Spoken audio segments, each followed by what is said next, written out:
নমস্কার বন্ধুরা, মৌস প্যাশনে তোমাদের সকলকে স্বাগত জানাই। আশা করি তোমরা সকলেই ভালো আছো। তো চলো আজকে টিপসগুলো দেখে নেওয়া যাক।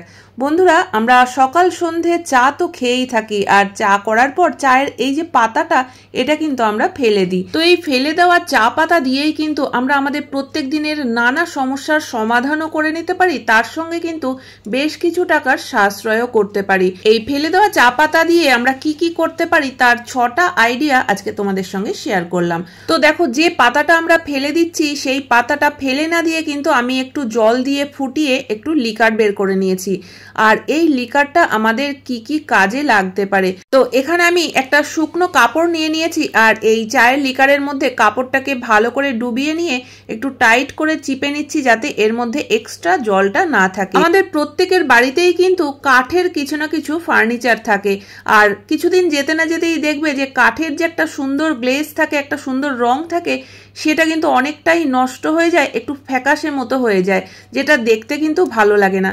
তবে সেই জিনিসটাকে আবার আমরা পালিশ করতে গেলেও কিন্তু অনেকগুলো টাকা খরচা করতে হয়। তো সেক্ষেত্রে যদি চায়ের লিকার দিয়ে আমরা এইভাবে কাঠের ফার্নিচারগুলোকে একটু মুছে নিতে পারি, তাহলে কিন্তু দেখবে কাঠের সুন্দর কালারটা আবার ফিরে আসবে।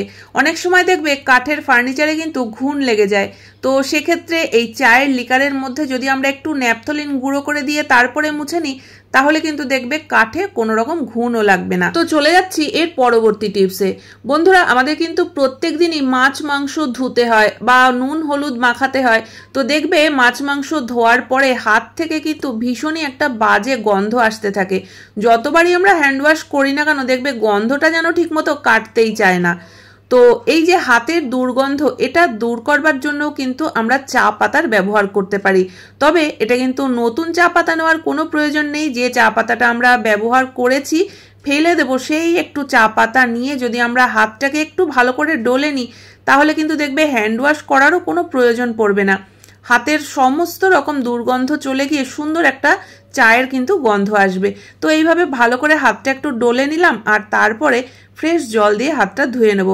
তো দেখবে হাত থেকে কিন্তু সুন্দর গন্ধ আসবে, আর একটুও আষ্টে গন্ধ আসবে না। তো আশা করি বন্ধুরা এই ছোট্ট টিপসটাও তোমাদের কাজে লাগবে। তো চলে যাচ্ছি এর পরবর্তী টিপসে। মাছ মাংস ধোয়ার পর যেমন হাত থেকে একটা বাজে গন্ধ আসে, সেরকম কিন্তু যে পাত্রটার মধ্যে আমরা মাছ মাংস ধুই বা নুন হলুদ মাখাই, দেখবে সেই বাসনটার থেকেও কিন্তু একটা আষ্টে গন্ধ আসে। বা ডিমের অমলেট করার জন্য যে বাটিটার মধ্যে আমরা ডিমটাকে ফেটাই, দেখবে সেই বাটিটার থেকে এতটাই বাজে গন্ধ আসে যে বারবার মাজার পরেও যেন সেই গন্ধটা কাটতে চায় না। তো সেক্ষেত্রেও কিন্তু আমরা এই পুরনো চা পাতাটাকে ব্যবহার করতে পারি। যে বাটিটার থেকে এরকম আষ্টে গন্ধ আসবে, তার মধ্যে কিন্তু ওই চা পাতাটা দিয়ে একটু ভালো করে ডলে দিয়ে তারপরে যদি আমরা ধুয়ে নিই, তো দেখবে আষ্টে গন্ধটা কিন্তু একদমই চলে যাবে। তো তারপরে বাসনটা মেজে ধুয়ে নিলেই কিন্তু একদম পরিষ্কার। তো টিপসটা অবশ্যই ফলো করে দেখতে পারো, আশা করি তোমাদের খুবই কাজে লাগবে। তো চলে যাচ্ছি এর পরবর্তী টিপসে। বন্ধুরা, আমরা প্রত্যেকটা মহিলারাই কিন্তু বাড়িতে কিছু না কিছু গয়না ব্যবহার করেই থাকি, সেটা সোনার চুড়ি হোক বা চেন, আংটি বা কানের দুল। আর এগুলো রোজ ব্যবহার করতে করতে দেখবে যে একদম কিন্তু কালচে একটা ভাব হয়ে যায়। সোনার যে একটা সুন্দর রং, সেটা কিন্তু নষ্ট হয়ে যায়, থাকেই না। তো তখন আমরা কি করি, অনেক সময় কিন্তু যে এগুলোকে নিয়ে যাই সোনার দোকানে, সেখান থেকে পালিশ করিয়ে নিয়ে আসি। তো এতেও কিন্তু অনেকগুলো টাকা খরচা করতে হয়। তো আমরা কিন্তু ঘরেই এই পালিশের কাজটা করে নিতে পারি, আর তার জন্য বিশেষ কিছু কিন্তু প্রয়োজন নেই। আমরা যে চা পাতাটা ফেলে দিচ্ছি, সেই চা পাতাটা দিয়েই কিন্তু জল দিয়ে ফুটিয়ে একটু লিকার বের করে নিতে হবে। আর তার মধ্যে আমি কি কি মেশালাম তোমরা তো দেখতেই পেলে।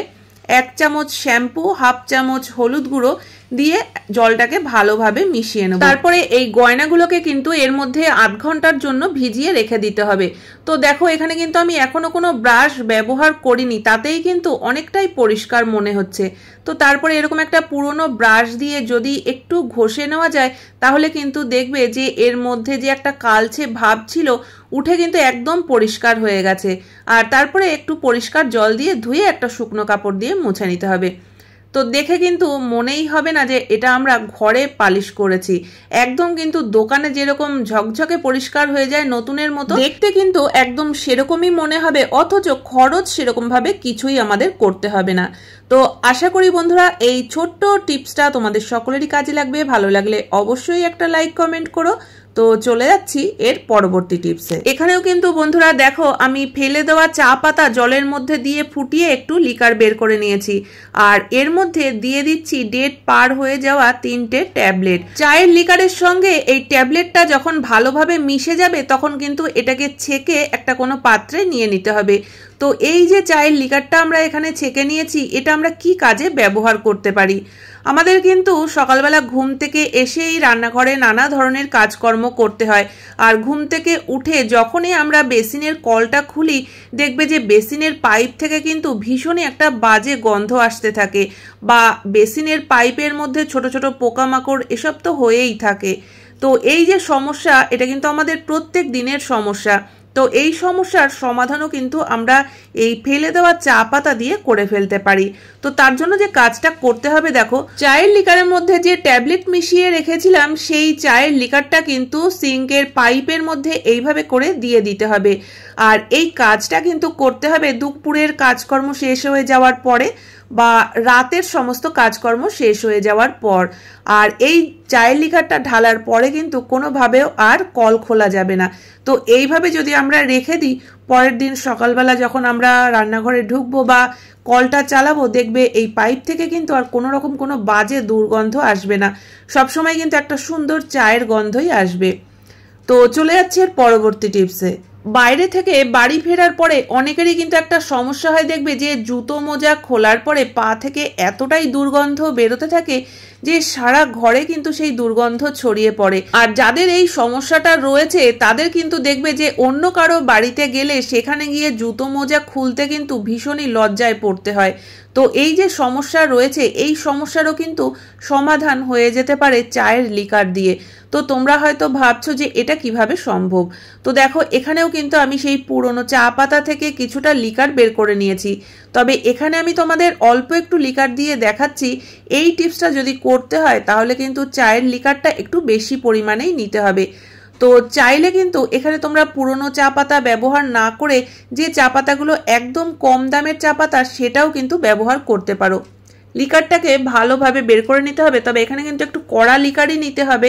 আর তারপরে দেখো এখানে আমি একটা বালতি নিয়ে নিয়েছি, তোমরা চাইলে কোনো বড় গামলাও নিয়ে নিতে পারো। তো এখানে এই বালতির মধ্যে নিয়ে নিতে হবে বেশ কিছুটা উষ্ণ জল, আর তার মধ্যে এই চায়ের লিকারটা কিন্তু ঢেলে দিতে হবে। তো অফিস বা স্কুল থেকে ফেরার পরে যদি এইভাবে 5 থেকে 10 মিনিট পায়ের পাতাটা ভিজিয়ে এইভাবে বসে থাকা যায়, তো তারপরে কিন্তু দেখবে যে পায়ের দুর্গন্ধও কেটে যাবে। আর এই কাজটা কিন্তু করতে হবে অন্তত টানা 10 থেকে 15 দিন। তো এটা যদি রেগুলার আমরা 10-15 দিন করতে পারি তাহলে কিন্তু পা থেকে যে এই যে দুর্গন্ধ বেরোনোর একটা সমস্যা, এটা কিন্তু অনেকটাই সমাধান হয়ে যাবে। তো আশা করি বন্ধুরা আজকের প্রত্যেকটা টিপসই তোমাদের কাজে লাগবে। কোন টিপসটা সব থেকে বেশি ভালো লেগেছে অবশ্যই কমেন্ট করে জানিও। ভালো লাগলে চ্যানেলটিকে সাবস্ক্রাইব করে পাশে থাকা বেল আইকনটা অবশ্যই প্রেস করে দিও, যাতে নতুন ভিডিও আপলোড করলে নোটিফিকেশন সবার আগে তোমাদের কাছে পৌঁছে যায়। তাহলে আজকের মতো ভিডিও এখানেই শেষ করছি, দেখা হচ্ছে আবার নতুন ভিডিওতে। পুরো ভিডিও দেখার জন্য সকলকে অসংখ্য ধন্যবাদ।